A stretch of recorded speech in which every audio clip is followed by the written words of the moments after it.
In our study this evening, we are recording number 5 in the series Human Choice and the Deity of God. It's quite interesting to observe when considering scriptural matters that people who are highly skilled and may be well educated and quite intelligent in general, when there is either a strong prejudice against a subject or else indifference toward it, one or the other, it's amazing how a subject and a treatment that is not really that complicated seems to be too much for such a person. And yet, a very simple person who is unprejudiced and quite interested can really advance very far. So the real matter is not so much intellect or previous education by any means, but the principal consideration is lack of prejudice and a high degree of interest in this consequential theme, as in any other one. Tonight I'd like to consider several different points that are further common objections or questions that come up. I'll just speak briefly on the argument that some have put forth, suggesting that man is on a tether, as they express it. They picture a donkey on a rope or a dog tied to a leash, and the idea seems to be that there are limits to where the animal can go, but within his range he is one who is independent and has what is commonly called free will within his range, or at least it is said that man has his limitations, but within his range he is running his own affairs and is able to avoid things. Well, I think if we'll at all consider the matter, however plausible and reasonable such an assertion may seem, the fact is that it merely diverts our attention from a consideration of the real issues which are involved in any consideration, be it something that we appraise as a minor or a major matter. It diverts our attention from the factors that are involved in any matter of human volition toward the undoubted fact that there are limits beyond which man in no sense can go. So it is hardly worth mentioning that. I don't think there's any question that that's the case. I'll just say briefly that within the range of those things which human beings do, the fact still remains that we have to think in terms of there being reasons for things or causes for things. And the only thing we can do, if we would suppose that things which once were not and yet in a given time come to be, if we claim that they just popped up out of nowhere, well, then we're speaking about chance. But I'll just say again that a cause, by definition, is that which produces an effect. That is, anything that happens for some reason or cause is brought to pass by its cause. Therefore, it is evident in the nature of things that once a thing is caused, it must be as it is. And if there really were such a thing as a chance or an uncaused event, though it would not be caused to occur, there would still be no way of preventing it from taking place. For as a thing of chance, it would be uninfluenceable. But either things are caused or they are not. Either things are caused or they are not. Now, if they are caused, then once they are caused, they must occur, and they then become unavoidable. But if it should be asserted that a given thing was not caused, then that thing is still impossible to be prevented from occurring. It is still impossible to prevent such a thing from occurring. That is, in the simplest of terms, caused events are unavoidable, and uncaused events, if indeed there were such a thing, could not be prevented. So the central idea of what is really being attempted and endeavored to be asserted by the talk of limited free choice or free will or that type of thing is really this idea that man's affairs are avoidable or preventable. But as I've just explained, even from a common sense point of view, if our prejudices are taken out of the way in order to exercise our common sense with a spirit of sanity, as Paul says, God giving us the spirit of sanity and growing in every sensibility, as he also says, then it is a very simple matter to see that if something is caused, then it has to be. And it certainly isn't avoidable once it's caused. And the only alternative is to say that if something is not caused, and they call it a chance event or an uncaused event, well then it may not be caused, or it would not be caused, of course, in that case, but it still would be unpreventable. There would be no way to keep it away. So the idea that things are preventable or avoidable in that sense is utterly irrational by any standard.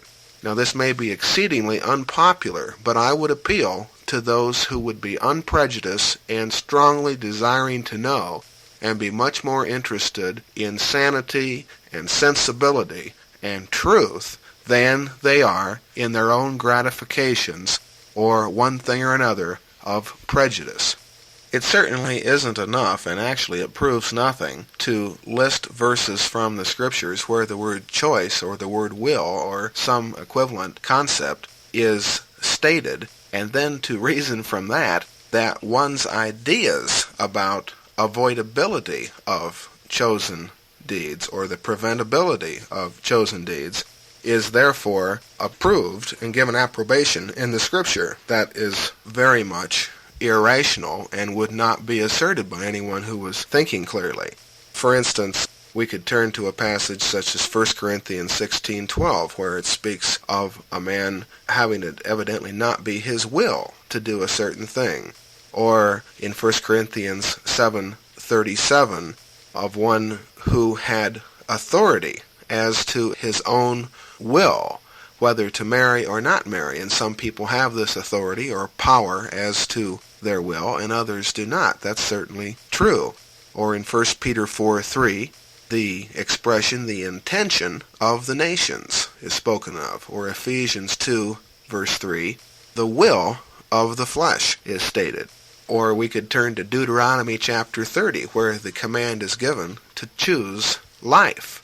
And yet we would turn to the passage in Romans 8, where the flesh is not able to obey God's law and fulfill the command that is given there in Deuteronomy chapter 30. So these are complementary truths, and I think that will suffice to anyone who is open to what we would share on this theme, and they'll see it as readily as I do. And if one, of course, is locked up in stubbornness against these things, I don't expect them to accept a thing I say, and actually the plainer I make it, the more they will rebel. One of the most common arguments that is given against our teaching of the fact that man is useless in himself and that he is not competent for anything, that the flesh is not benefiting anything, seeing that the heart of man is filled with evil, out of which are the exits of life, and that an evil tree cannot bear good fruit. Well, those things are simple enough, but they go against the pride and the self-righteousness of the flesh so profoundly that various things are appealed to in order to give some type of credence to the opposite position. And perhaps the most popular argument is pointing out that the Scriptures just give line upon line, perhaps hundreds of different passages, where one group or person or another is commanded or entreated, as the case may be, to do and to believe this or that.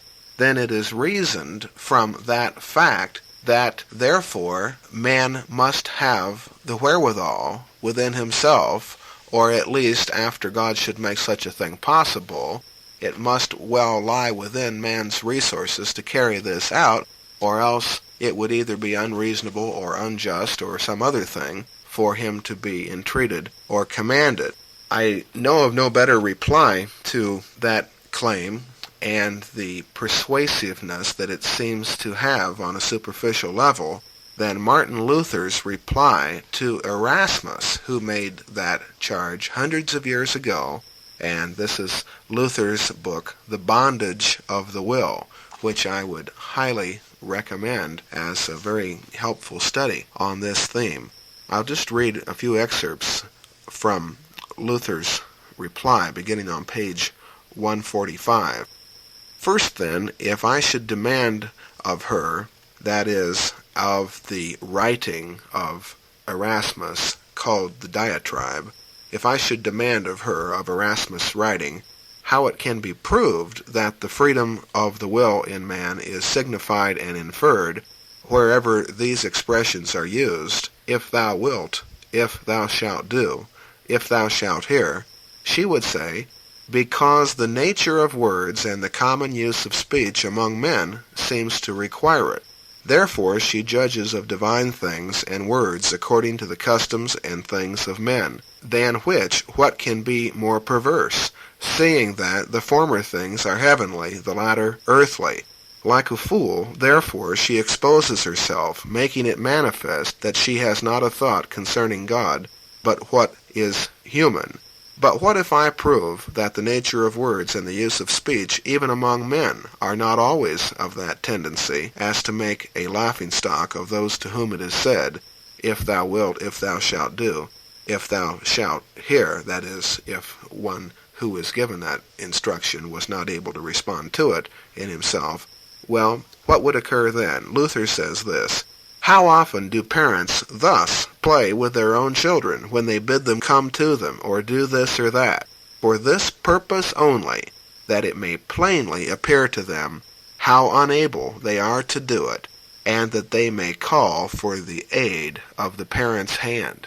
I can say that I've done that with my son, and it's proven effective in some cases, and I think it's a helpful tool, because when we won't believe that we don't have the wherewithal, when it's proven to us, it cannot be denied. How often does a faithful physician bid his obstinate patient do or omit, as the case may be, those things which are either injurious to him or impossible to the intent that he may bring him by an experience to the knowledge of his disease or his weakness? And what is more general and common than to use words of insult or provocation when we would show either enemies or friends what they can do and what they cannot do?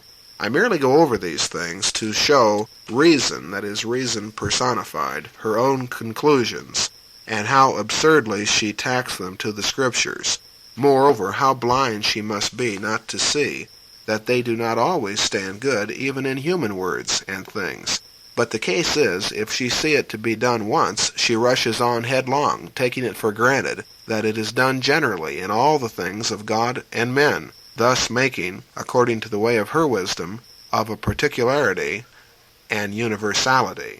If then God, as a father, deal with us as with sons, that he might show us who are in ignorance our impotency, or as a faithful physician, that he might make our disease known unto us, or that he might insult his enemies who proudly resist his counsel, and for this end say to us by proposed laws, as being those means by which he accomplishes his design the most effectually, do, hear, keep, or if thou wilt do, if thou wilt hear, can this be drawn herefrom as a just conclusion? Therefore, either we have free power to act, or God laughs at us, as our opponents would charge? Why is this not rather drawn as a conclusion? Therefore, because God speaks thus, God tries us, that by his law he might bring us to a knowledge of our impotency, if we be his friends, or he thereby righteously and deservedly insults and derides us, if we be his proud enemies. For this, as Paul teaches, this is the intent of the divine legislation, Romans 3:20, 5:20, Galatians 3:19 and 24. Because human nature is blind, so that it knows not its own powers, or rather its own diseases. Moreover, being proud, it self-conceitedly imagines that it knows and can do all things, to remedy which pride and ignorance God can use no means more effectual than his proposed law, of which we shall say more in its own place. Let it suffice to have thus touched upon it here to refute this conclusion of carnal and absurd wisdom, namely, if thou wilt, therefore thou art able to will freely. The diatribe, that is, the writing of Erasmus, Luther's opponent, the diatribe dreams that man is whole and sound. As to human appearance, he is in his own affairs. And therefore, from these words, if thou wilt do, if thou wilt hear, it pertly argues that man, if his will be not free, or that is, able to carry out these things, that he is laughed at. Whereas the Scripture describes man as corrupt and a captive, and added to that, as proudly contemning, that is, sneering at, and ignorant of his corruption and captivity. And therefore, by those words, such as if thou wilt, and do this, and do that, it goads him and rouses him up, that he might know by a real experience how unable he is to do any one of these things. By God's law and his entreaty, his rules of instructions, that by them man is admonished of his impotency, which, without such admonitions, being proud and ignorant, he would neither know nor feel, at least as profoundly in many cases. In this, man is therefore shown by a terrible example, for the sake of breaking down our pride, what our free will can do when it is left to itself, and not continually moved and increased by the Spirit of God. These expressions and the like, if thou wilt, if thou hear, if thou do, show not what man can do, but what man ought to do. Erasmus then appeals to Deuteronomy 30:19, I have set before thy face life and death, choose what is good. What words, says the diatribe, can be more plain? It leaves to man the liberty of choosing, so it is claimed. Luther answers, what is more plain than that you are blind? How, I pray, does it leave the liberty of choosing? Is it by the expression choose? Therefore, as Moses saith choose, does it immediately come to pass that they do choose? Then there is no need of the Spirit. And as you so often repeat and inculcate the same things, I shall be justified in repeating the same things also. If there be a liberty of choosing, why has the probable opinion, quote-unquote, said that free will cannot will good? Can it choose not willing or against its will? But let us listen to the similitude. It would be ridiculous to say to a man standing in a place where two ways met, thou seest two roads, go by which thou wilt, when only one was open. Of course, that's the charge. And you see, if you don't thoroughly digest the material that I've set forth in these messages, then you'll have someone bring up some simple thing like that to you, and it'll stumble you. But if you follow these things carefully, you'll be able to make a very satisfactory reply to such charges and show how unreasonable and how untenable such things are, and that they only have a seeming persuasiveness at the superficial level and actually are nothing at all. Well, to the charge that it would be ridiculous to say to a man standing in a place where two ways met, thou seest two roads, go by which thou wilt, when only one was open, Luther says this, this, as I have before observed, is from the arguments of human reason, which thinks that a man is mocked by a command impossible, whereas I say that the man by this mean is admonished and roused to see his own impotency. That is, these things will train us as we come to see that we are nothing. We will see that the only one who will either save us from getting into our failings or get us out of those failings that we do get into is the one true Savior, our God and Father, through the Lord Jesus Christ. True it is that we are in a place where two ways meet, and that one of them only is open. Yea, rather neither of them is open. But by the law it is shown how impossible the one is, that is, to good, unless God freely give his Spirit and direct our way therein. Therefore it would not be said ridiculously, but with a necessary seriousness to the man thus standing in a place where two ways meet, go by which thou wilt, if he, being in reality impotent, wished to seem to himself strong, or contended that neither way was hedged up.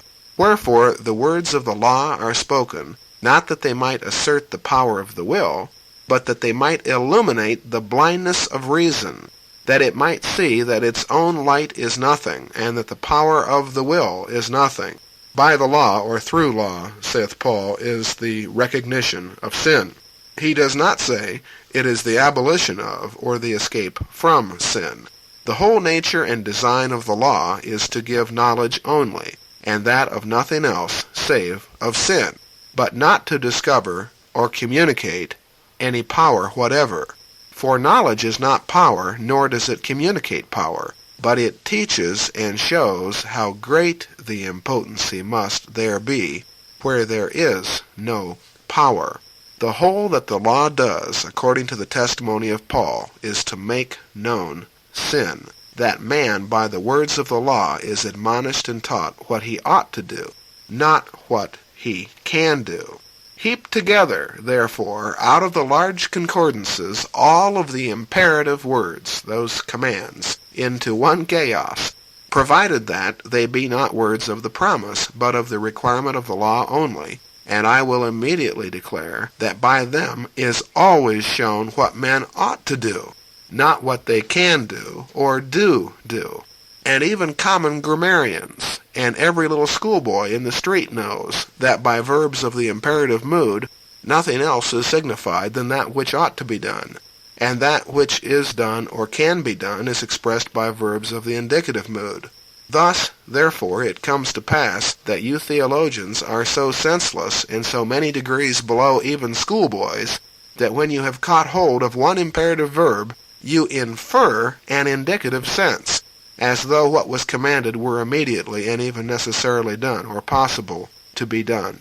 But how many slips are there between the cup and the lip? So that what you command to be done, and is therefore quite possible to be done, is yet never done at all, in fact. Such a difference is there between verbs imperative and verbs indicative, even in the most common and easy things. Whereas you, in these things which are as far above those as the heavens are above the earth, so quickly make indicatives out of imperatives, that the moment you hear the voice of him commanding, saying, do, keep, choose, you will have that it is immediately kept, done, chosen, or fulfilled, or that our powers are at least able so to do. And I would just add that, of course, when men do succeed, and do the right thing, to some degree, in some areas, then we assume that we did this of ourselves. And if man were completely incompetent in his actions, then no doubt these truths would come clearer to us. But because we think we're doing fairly well on our own, then we don't recognize our need for God. And in fact, we are not doing the well that we do on our own at all. But God is working in us, directing men's steps, giving them the affairs of life, regulating their hearts, spirits, and actions, just as the Scriptures declare. But the unbeliever doesn't know this, and the immature believer doesn't know it either. The next matter I'd like for us to consider is a popular charge that perhaps you've heard it said. People will say, why, we can choose any old thing. We can have two things in front of us, things that are utterly indifferent to us, and yet we can still select one of them. Well, what about that? The idea is, by that claim, that a person would actually select that to which he is indifferent. A great argument for so-called self-determining power is the supposed experience we universally have of an ability to determine our wills in cases where no prevailing motive is presented. The will, as it is supposed, has its choice to make between two or more things that are perfectly equal in the view of the mind. Well, this is the supposition, we suppose that we are actually choosing what we are utterly indifferent to. But let's consider this a little bit more carefully to see that that is really the case. And I'll read here from Jonathan Edwards' work on the will, the freedom of the will, page 37.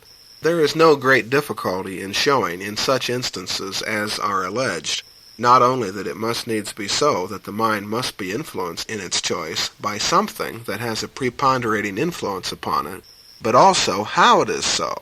A little attention to our own experience and a distinct consideration of the acts of our own minds in such cases will be sufficient to clear up the matter. So let's consider an example where supposedly there are objects of which one is going to be chosen, and yet these objects are objects of indifference. Thus, supposing I have a chessboard before me, and because I am required by a superior, or desired by a friend, or to make some experience concerning my own ability and liberty, or on some other consideration, I am determined to touch some one of the spots or squares on the board with my finger, not being limited or directed in the first proposal, or my own first purpose, which is general, to any one, that is, to any one square in particular, and there being nothing in the squares in themselves considered that recommends any one of all the 64 more than another. In this case, my mind determines to give itself up to what is vulgarly called accident, by determining to touch that square which happens to be most in view, which my mind is especially upon at that moment, or which happens to be then most in mind, or which I shall be directed to by some other such like quote-unquote accident. Here are several steps of the mind's proceeding, though all may be done as it were in a moment. The first step is its general determination that it will touch one of the squares. The next step is another general determination to give itself up to accident in some certain way, as to touch that which shall be most in the eye or mind at that time, or to some other such like accident. The third and last step is a particular determination to touch a certain individual spot, even that square which, by that sort of accident the mind has pitched upon, has actually offered itself beyond others. Now it is apparent that in none of these several steps does the mind proceed in absolute indifference, but in each of them is influenced by a preponderating inducement. So it is in the first step, the mind's general determination to touch one of the 64 spots. The mind is not absolutely indifferent whether it does so or not. It is induced to do it for the sake of making some experiment, and so on. So it is in the second step, and in the third. The thing that is misunderstood here by others seems to be that they make a mistake of the point in question, or at least do not keep it distinctly in view. The question they dispute about is whether the mind be indifferent about the objects presented, one of which is to be taken, touched, pointed to, etc., as 2 eggs, 2 cakes, which appear equally good. Whereas the question to be considered is whether the person be indifferent with respect to his own actions, whether he does not, on some consideration or other, prefer one act with respect to these objects before another. The mind, in its determination and choice, in these cases, is not most immediately and directly conversant about the objects presented, but the acts to be done concerning these objects. The objects may appear equal, and the mind may never properly make any choice between them. But the next act of the will, being about the external actions to be performed, taking, touching, etc., these may not appear equal, and one action may properly be chosen before another.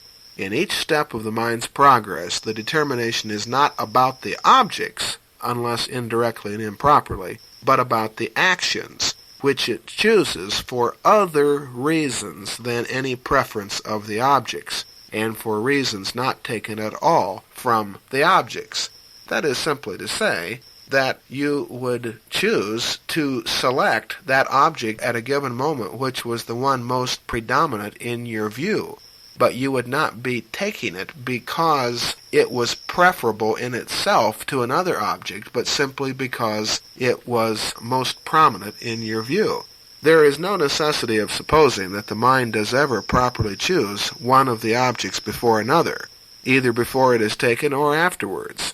Indeed, the man chooses to take or touch one rather than another, but not because it chooses the thing taken or touched, but from foreign considerations. The case may be so that of two things offered, a man may, for certain reasons, choose and prefer the taking of that which he undervalues even, and choose to neglect to take that which his mind prefers. In such a case, choosing the thing taken and choosing to take are diverse. Can you follow that? There's a difference between choosing the thing taken and choosing to take a given thing. And so they are in a case where the things presented are equal in the mind's esteem, and neither of them preferred.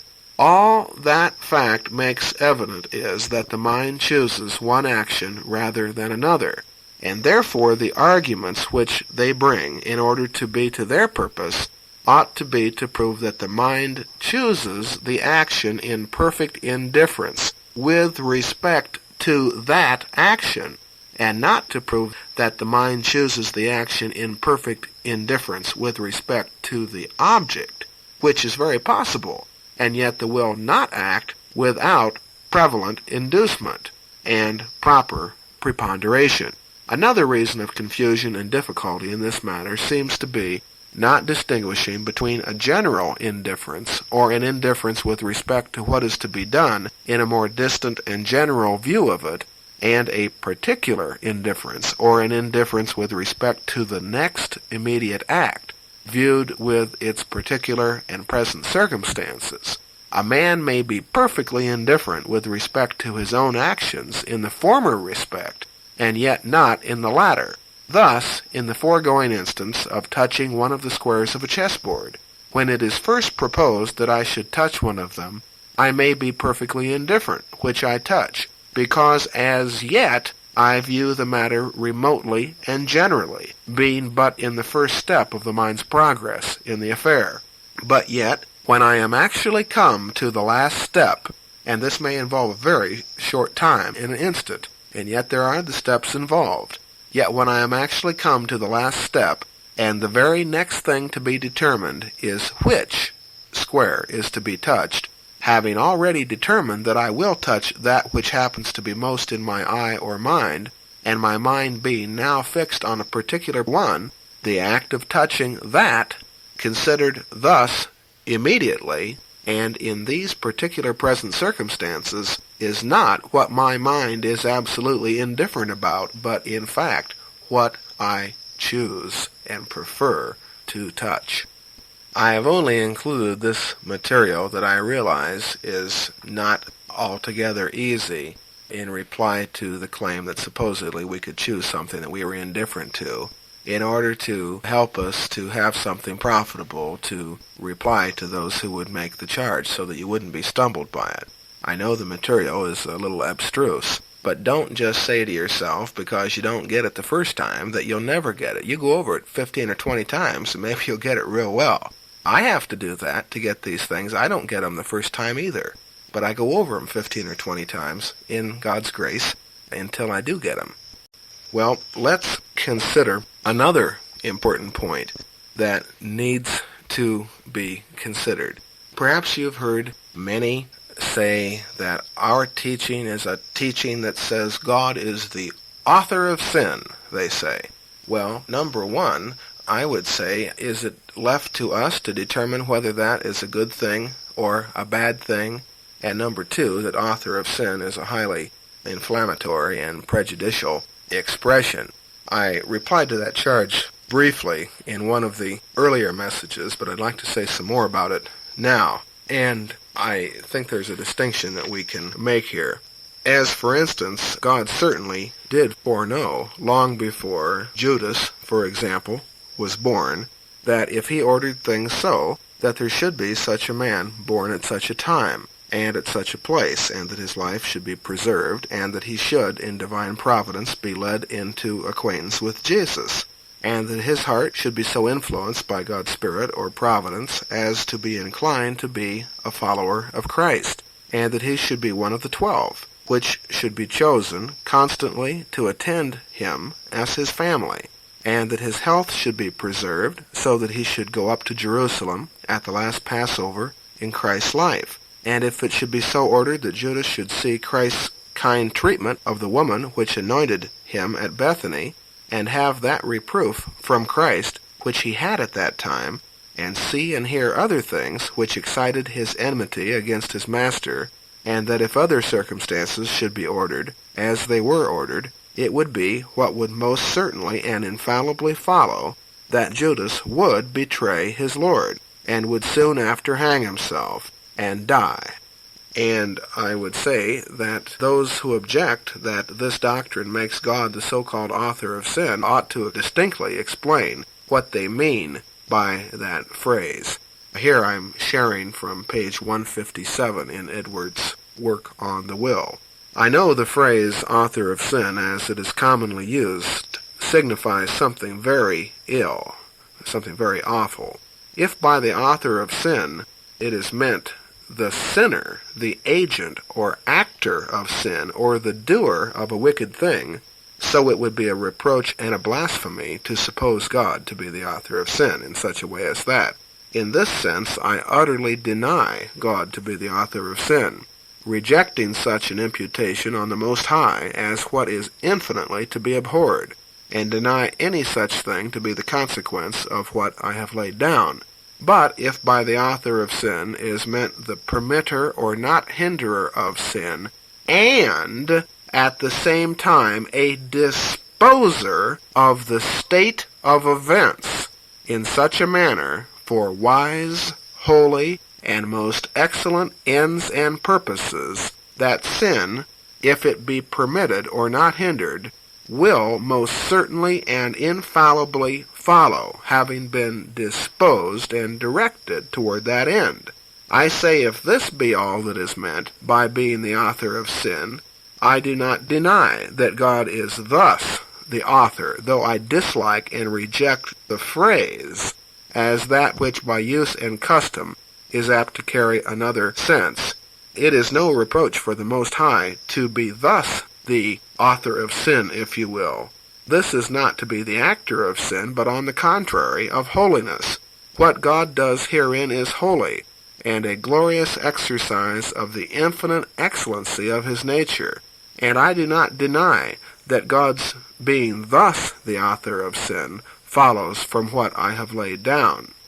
Well, I would only say that we would do well to stick to a pattern of sound words on these matters, and simply say that God is the creator of evil, that he operates all, that he contrives all, that all is out of him, and the evil that he creates includes those evil things which men do, most of which, as far as the human vantage point is concerned, are mistakes or sins for those men to be doing. And God is the one who has contrived all, including these events.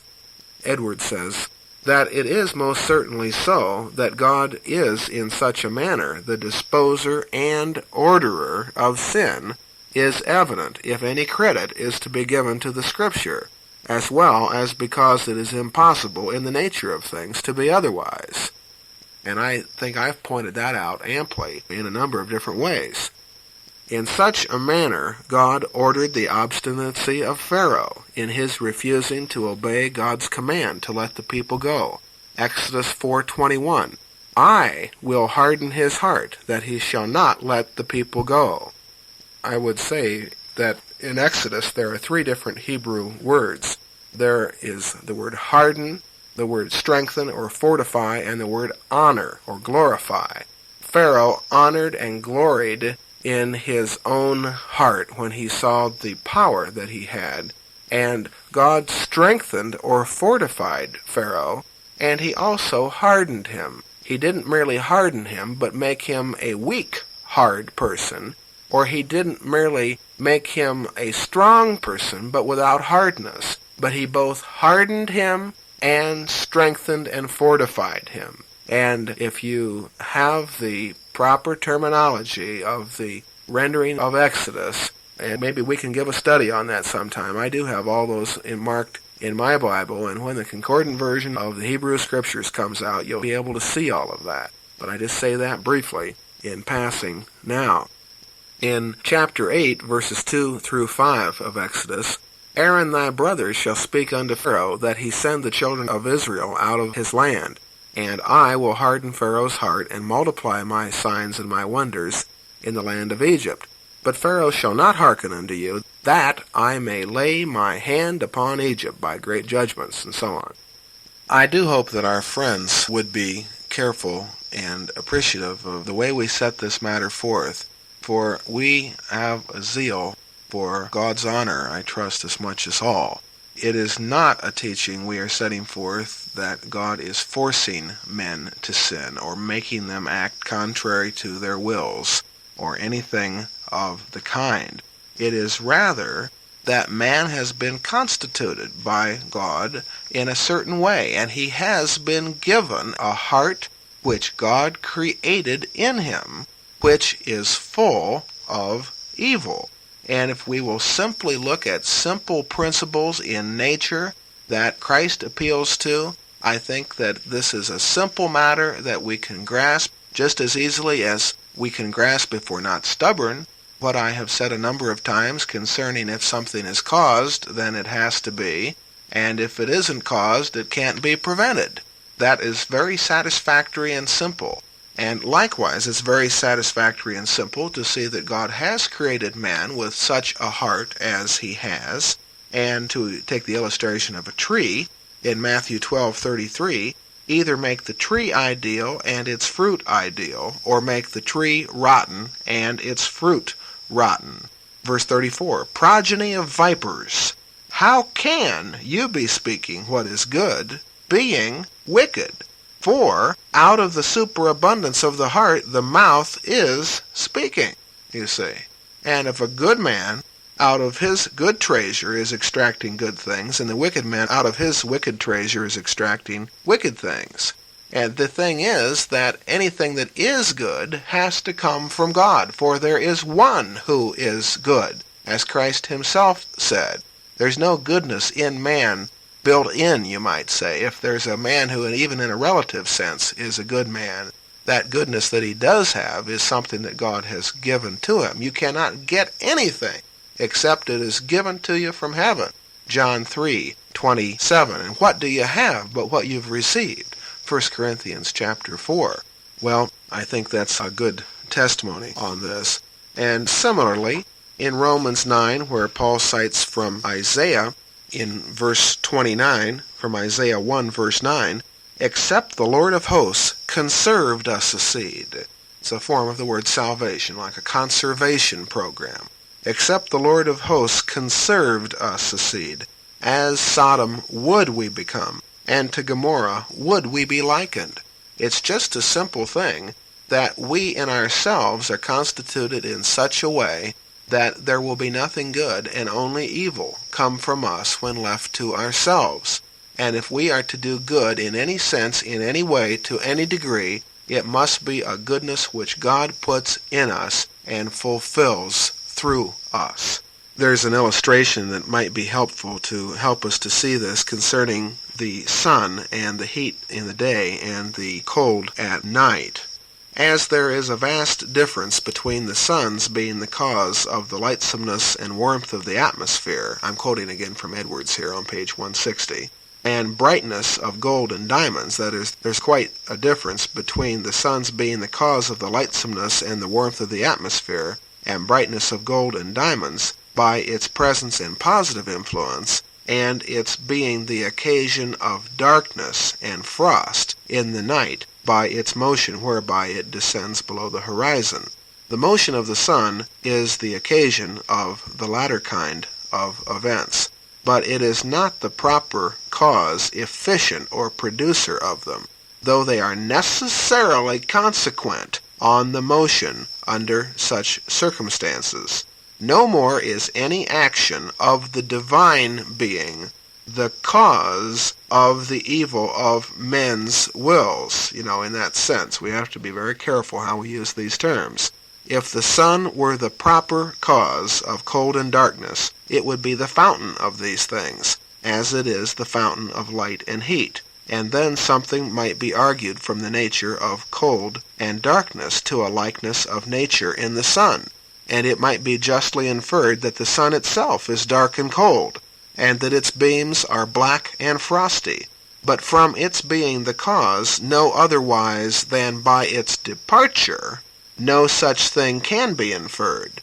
But the contrary, it may justly be argued that the sun is a bright and hot body, if cold and darkness are found to be the consequences of its withdrawment. This is a glorious parallel to God.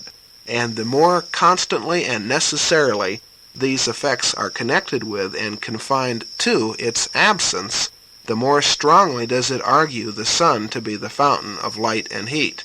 So, inasmuch as sin is not the fruit of any positive agency or influence of the Most High, but on the contrary, arises from the withholding of his action and energy, and under certain circumstances necessarily follows on the want of his influence.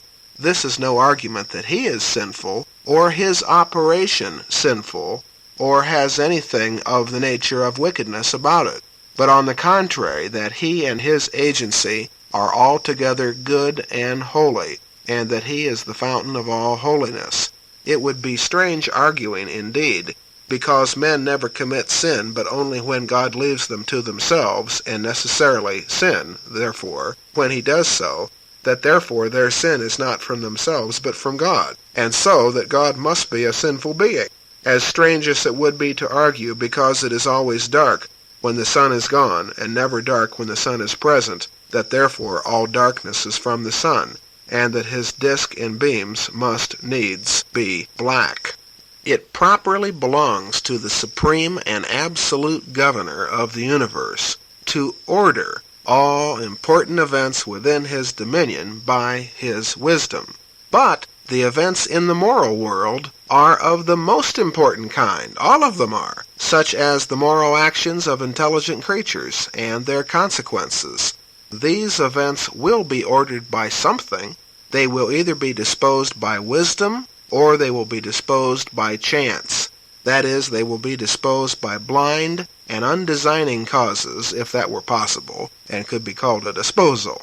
Is it not better that the good and evil which happens in God's world should be ordered, regulated, bounded, and determined by the good pleasure of an infinitely wise being who perfectly comprehends within his understanding and constant view the universality of things in all their extent and duration, and sees all the influence of every event with respect to every individual thing and circumstance throughout the grand system and the whole of the eternal series of consequences, than to leave these things to fall out by chance, and to be determined by those causes which have no understanding or aim.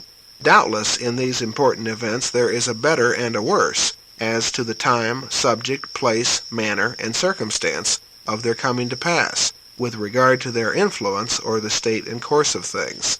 And if there be, it is certainly best that they should be determined to that time, place, etc., which is best. And therefore it is in its own nature fit that wisdom, and not chance, should order these things, so that it belongs to the being who is the possessor of infinite wisdom, and is the creator and owner of the whole system of created existences, and has the care of all. I say it belongs to him to take care of this matter, and he would not do what is proper for him if he should neglect it.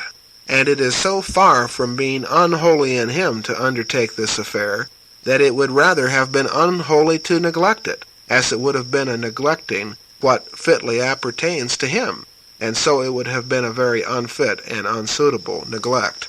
On the whole, it is manifest that God may be, in the manner which has been described, the orderer and disposer, the regulator, the director, the operator, the contriver of all, the orderer and disposer of that event, which, in the inherent subject and agent, is moral evil. And yet his so doing, that is, God's so doing, may be no moral evil, that is, no sin for him to do so. And I'd just like to interject at this point that when we do emphasize that God is the source of all, and this includes all evil, and evil includes all human sin and wickedness, and yet it is in the sense as when the sun goes over the horizon, that's all that is left. And I think that is very helpful to us to see that, and yet to see that that is all man has in him, and that is all that can come out. Well, it's important for us to stand for this. But I would stand just as much so, and certainly I'd like to emphasize it more, and I even apologize for not doing so more, and perhaps we'll be able to do it more so in the future, that God is also the maker, the creator of good. Everything that is glorious and pretty and beautiful and loving and wise and good and holy and just and ideal, everything that is of good report and commendable, God has created, regulated, directed, and operated all of those things as well. He is responsible, the source of all of those things as well. And for all the evil that is in the world, all the suffering and all the tension and pain in ourselves, in everyone else, within and without, everywhere, nonetheless, there is so much good and so much beauty in our world, and so appreciative we ought to be of the many kindnesses and blessings and good things that are common to man and that all of us enjoy. And these things don't happen by so-called chance or free will either. These things come by God's glorious disposal and by his provision, his kindness being directed toward all. So let's remember that as well. And yet recall that he's not making any mistake in the evil that he creates, which become men's mistakes when they do them, when he leaves them to themselves. And what happens in leaving them to themselves in a given matter is that their own resources prove so unsatisfactory and come to be even in exceedingly bad failures in so many cases. He may will the disposal of such an event, that is, an event of evil, which is man's sin, and its coming to pass for good ends, and his will not be an immoral or sinful will, but a perfectly holy will.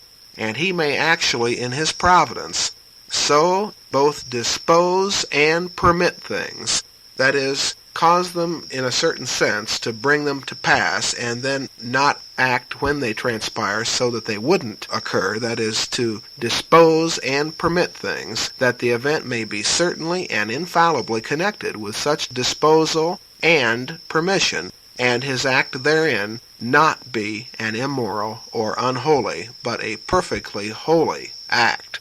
Sin may be an evil thing, and yet that there should be such a disposal and permission, as that it should come to pass, may be a good thing. This is no contradiction or inconsistence by any means. Joseph's brethren, selling him into Egypt, consider it only as it was acted by them, and with respect to their views and aims, which were evil, it was a very bad thing, but it was a good thing, as it was an event of God's ordering, and considered with respect to his views and aims, which were good. Genesis 50, verse 20, As for you, you thought evil against me, but God meant it unto good. So the crucifixion of Christ, if we consider only those things which belong to the event, as it proceeded from his murderers, and are comprehended within the compass of the affair considered as their act, their principles, dispositions, views, and aims, so it was one of the most heinous things that ever was done, in many respects the most horrid of all acts, but consider it as it was willed and ordered of God in the extent of his design and views, what he determined before to come to pass. as Acts chapter 4 brings out, according to his counsel and designation beforehand, and considered thus as it was ordered and willed of God, in the extent of his designs and views, it was the most admirable and glorious of all events, and God's willing the event and causing the event, as Isaiah testifies, was the most holy volition of God that ever was made known to men, and God's act in ordering it was a divine act, which above all others manifests the moral excellency of the divine being.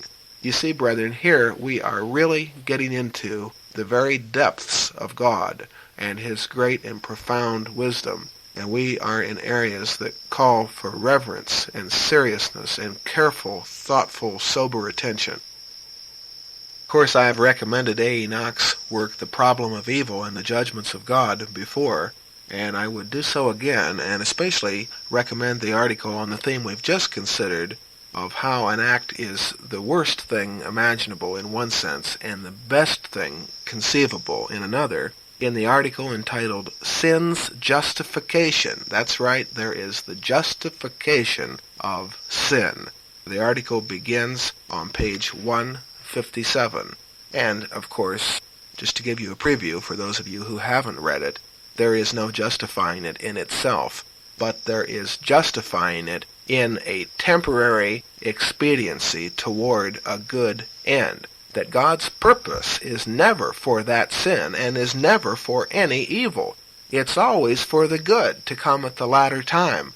But we justify the sin and we justify the evil and the wickedness during the Aeonian times because of God's great goal of becoming all in all and nullifying sin, abolishing death, and becoming all in all to his glory in indescribable grace and love that we can even now begin to touch upon just a bit and will be growing in, we trust, throughout our whole life of faith. So this is a matter of sin's justification. No, we wouldn't justify it in itself any more than anyone else. But we thank God that he can justify its presence. He can actually make it to be right so that we can declare it to be right, that it should be rather than not be, because of what he is going to bring out of it, and see that it was wise and best that it should be present rather than to be prevented. I would like to reply briefly against the charge that is made that people have the opinion that it wouldn't be right to judge people as those who are irresponsible, that is, that who could not have avoided their acts, and that is exactly our position, lest I be charged with being ambiguous, which is not too likely. That is our position. We recognize that, and we see God's wisdom in hand, goodness and love in it all. Some have said, well, that doesn't make sense. Well, now, if we would carefully consider their words, we will find that it is not that it doesn't make sense, that they are really saying, if we would look a bit deeper, they are saying that they do not approve. It's not a matter of whether it's sensible. It may not be sensible to them, but if they're foolish, that shouldn't surprise us. The real point is that they don't consider it right, and that's what they ought to say. But, of course, God is not being judged before the bar of human ethics or what the flesh may variously opine as to what it says is right and wrong. For instance, let's look at a tremendous example of the judgment of Yahweh in Isaiah chapter 10, verse 5. Woe, Assyria, club of my anger. Now, the Assyrian king being spoken of here is said to be God's club. He is the instrument, and his soldiers under him are as much his instrument as if God were a man and he had a club in his hand. But he is not a man and he does not have a club in his hand, but there is a likeness between Assyria and a literal club in that they are being used as if they were a club. And a rod, he, in their hand, is my menace. Among a nation polluted will I send him. Not that I will allow him to go. It doesn't say that. It says, I will send him. And against a people, object of my rage, the people of Israel in view here, will I instruct him. That is, he was given instruction to go and sent and used as a club to loot loot, and to plunder, and to place them, the people of Israel, for tramping, to put them down in order to tramp on them as the clay of the streets. Yet he, that is the Assyrian king, not so is he planning, and his heart not so is devising. That is, he doesn't think so. Yet he, not so is he planning, and his heart not so is devising. For to exterminate is in his heart, and to cut off nations not a few. He thinks he's running things, you see, and he has his own purposes in mind. But in fact, looking behind the scenes, as Paul says in Romans 9, revealing the hidden facts, what is it that which apprises says? Well, here we have the true appraisal of the matter, that God instructed him and sent him and used him as a club to do these things, even though that wasn't what the king of Assyria had in mind. Nonetheless, the true facts are that's the way it is. And he wasn't planning and devising it that way, for, that is, the king wasn't, for, saying is he, are not my chiefs altogether kings? Is not as Carchemish Calno? Should not as Arphad be Hamath? Should not as Damascus be Samaria? And the idea is, I've conquered these other areas, can I not conquer the rest? As my hand found all the kingdoms of the forbidden idols, and their carvings more than Jerusalem and than Samaria's, shall I not, as I did to Samaria and to her forbidden idols, so do to Jerusalem and to her grief fetishes, the idolatry of wickedness that the people of Jerusalem had then descended into? Yet it comes when Yahweh will clip off all his doings, that is, the doings of this Assyrian king, in Mount Zion and in Jerusalem.